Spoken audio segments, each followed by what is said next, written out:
Many of you I know have seen the articles that have appeared in the local newspapers about the Chapmans.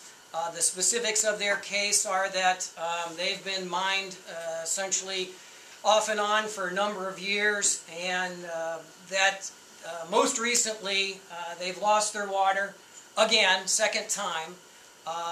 There's been a lot of finger pointing between the different entities that have been involved in the area, between coal mining and some other types of mining for clay.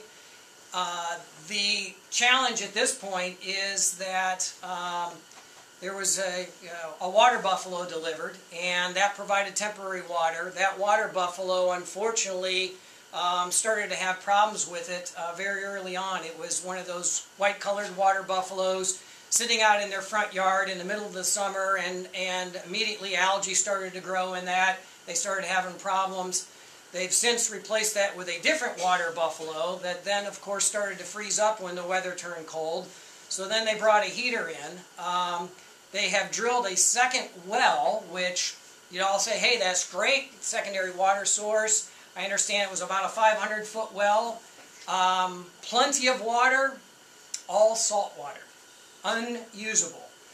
That, as we look forward here, again, associated with the Carroll County area, the big challenge that we have is that there are very few municipal water sources. A small water source in the Carrollton Village, a small one over in Minerva, or in Malvern.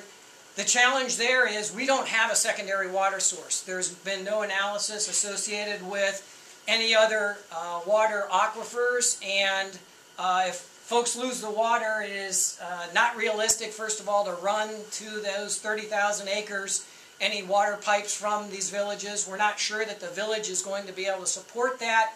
The current mining permit includes a large portion of the village's well fields. There is a possibility that we could actually spoil those well fields as part of this mining operation. We're not sure about the aquifers that would replace them if we did go to drill lower. And as you heard from Trent, there's a large push by ODNR and the mining companies to essentially just pay off landowners and write them a one-time check for 20 years worth of their water, walk away. We don't think that that's fair. We don't think it's right by landowners. We don't think it's right by the community, and we certainly don't think it's right by the state of Ohio. I would encourage you to continue to check into this, to continue to fight for your rights. They are something that you have the right to stand up for. You can be part of our organization.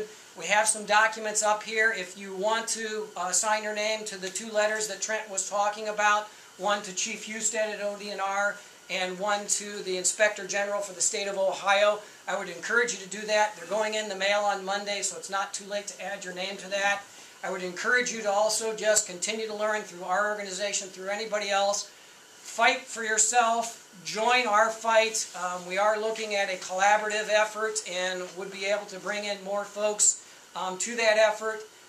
This is not something that any of us should roll over and play dead on, whether it's for your own land or for your family or for your future.